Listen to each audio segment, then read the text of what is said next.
Good evening. Welcome back to Capitol Side, a statewide look at politics. I'm Tim Boyum. Tuesday, the U.S. House passed a bill sponsored by North Carolina Republican Robert Pittenger. It tackles a mix of technology and your money. Yesterday, I had a chance to talk with Representative Pittenger about that bill and the latest and greatest from Washington.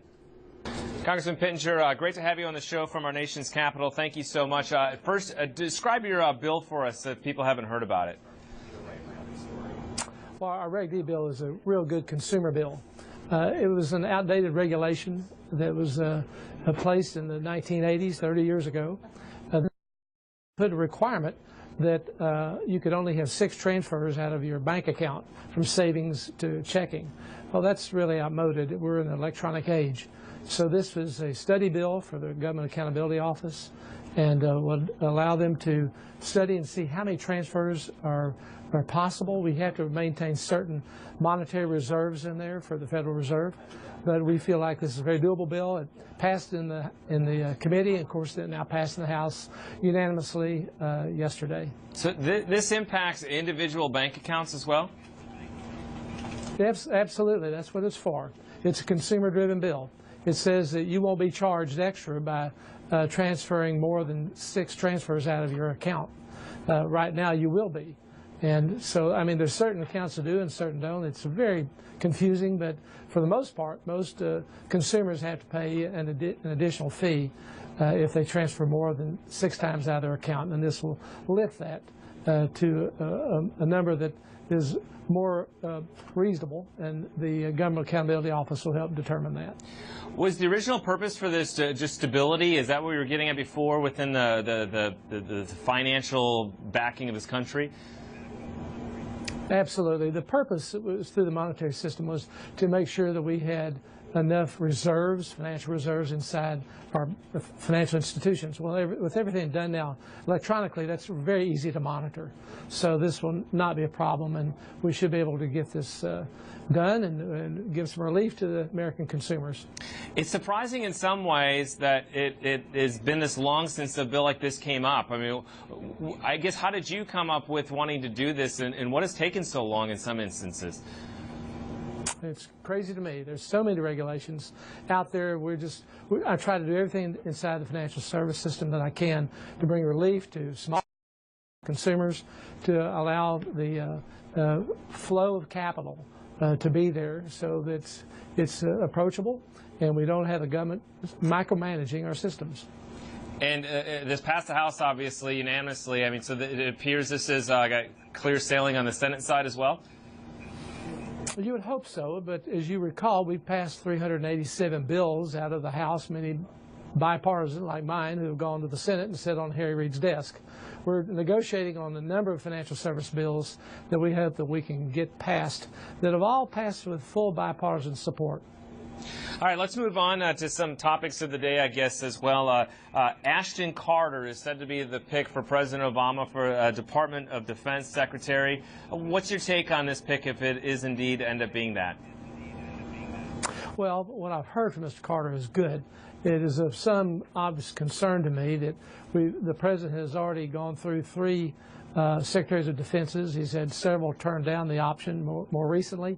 It really shows, I think, clearly the mismanagement of our foreign policy. I meet with world leaders, heads of state throughout the world, and they don't know where we stand. They don't understand American foreign policy, or frankly, or the lack of it.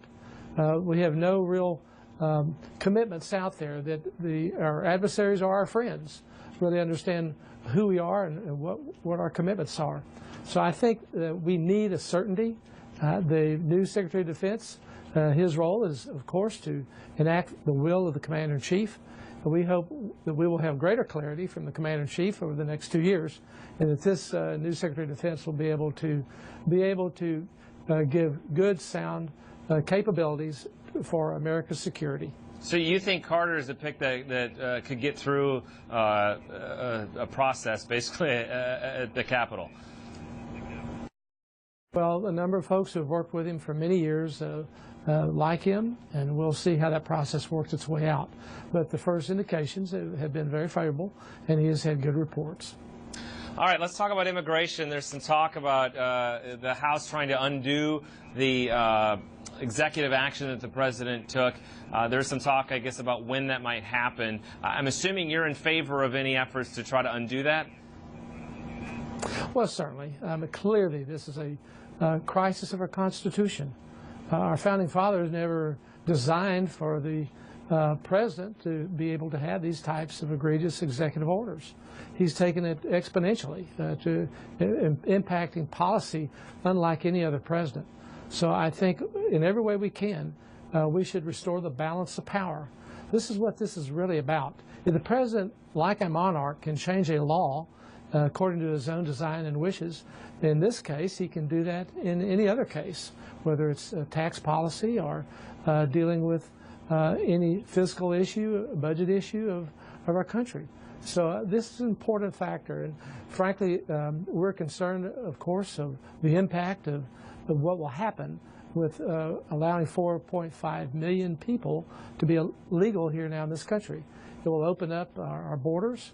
We will not have the rule of law. As you know, I speak on a regular basis at the federal courthouse to the individuals who come here and go through our naturalization process. And those individuals, frankly, are there, and they've gone through and they have supported our legal system. And this is of great concern to me that we're allowing now a whole new breed of people to come through without the rule of law. So we have what is likely to be gridlock over the next 2 years with a Republican Congress and a Democratic president. Why should we have any hope that anything's going to get done that will help the American people? Sure, that's a great question. I think what you're going to find out, like the 387 bills, many of which are bipartisan, out of the House of Representatives that have gone to Senator Reid's desk and sat there, you're going to see a commitment from the Senate to pass good policy. And this policy will enable us to move forward and put in front of the President of the United States those policies that will help our economy and create jobs. He will have that option. He will have those bills in front of him. He hasn't had those bills in front of him in the last 4 years because Harry Reid has prevented that from occurring. We will have the ability now to help lead our country and to put reasonable policies in front of the president, reasonable legislation that are bipartisan, affecting job growth, affecting our economy, affecting tax policy. We're the highest tax country in the world in terms of corporations. That doesn't create jobs and they leave America's shores. So we can create these good policies. We can have good energy policy. We have greater energy resources than any country in the world. We can, bipartisan way, put this in front of the President of the United States and let him make that decision. All right, well, I know you need to get back to the Capitol for a vote, so we appreciate your time, as always, sir. Good to see you, and I hope to see you when we come up in January for the swearing in.